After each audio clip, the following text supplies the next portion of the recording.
Today, we're going to talk about a calling so massive it was meant to save an entire nation, and the man whose first response was to turn it down. This is the story of the prophet who said no. Okay, let's just dive right into this. Have you ever been faced with some huge opportunity, a promotion, a big challenge, and your immediate gut reaction was just, I can't do this. I'm not ready. They picked the wrong person. It's a universal feeling, right? That sense of being completely and totally unqualified. Well, if you've ever felt that, you're in very good company. Let me introduce you to Jeremiah. His mission was to be the moral and spiritual conscience for an entire nation that was on the brink of disaster. And his first response to this divine assignment? It was basically, thanks, but no thanks. I'm just a kid. Now, to really understand his hesitation, we have to picture the world he was being called into. And let me tell you, it was anything but stable. This wasn't some gentle request for a course correction. This was a full-blown crisis. The nation of Judah was politically powerless, basically a puppet state to the massive Babylonian Empire. Spiritually, they were an absolute mess. We're talking widespread idolatry and even horrific things like child sacrifice. The leadership was corrupt, and the most vulnerable people, the widows, the orphans, the immigrants, were being completely trampled. This was the dark, dangerous world Jeremiah was being asked to confront. And this brings us right to the heart of the story, the moment of the call and Jeremiah's profoundly human reaction to it. And here we see this incredible contrast. Jeremiah looks at himself and sees only limitations. I can't speak. I am too young. But the calling came from a completely different perspective, one that answered his doubt not with agreement, but with divine authority and purpose. This is such a powerful idea. The message to Jeremiah was that his calling had nothing to do with his resume or his current abilities. His purpose was established before he even existed, just waiting for him to step into it.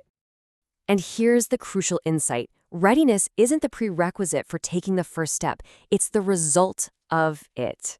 The story suggests that if you wait until you feel 100% prepared for life's biggest challenges, well, you might wait forever. That feeling of preparation comes from the act of starting. So Jeremiah accepts the call, but being faithful didn't make his life easier. In fact, it put a giant target on his back. Jeremiah delivered the difficult message he was given, a message of repentance to a corrupt system. And the powerful people, the religious establishment, they didn't invite him for a friendly discussion. They didn't argue his points. No, their reaction was immediate and severe. The stakes could not have been higher. He wasn't condemned for lying. He was condemned for telling a truth the powerful didn't want to hear. His reward for faithfulness was a death threat. And this forces us to ask a really tough question. Jeremiah's story shows that sometimes you have to choose between being popular and being faithful to what you know is right. Speaking truth often costs you applause, but compromising it will cost you your integrity. So, facing what is basically a lynch mob, where does a person find the courage to stand their ground?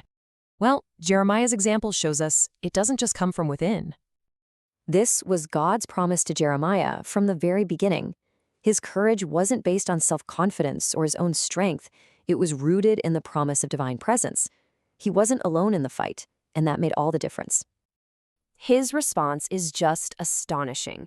He doesn't beg or back down. He essentially says, my mission matters more than my safety. By placing his life in their hands, he shows a deep trust that his purpose was more important than his own preservation. Now that is true courage.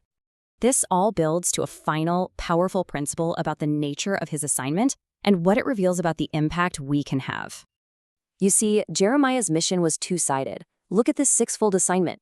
4 parts were about demolition, confronting sin, challenging injustice, and tearing down corrupt systems.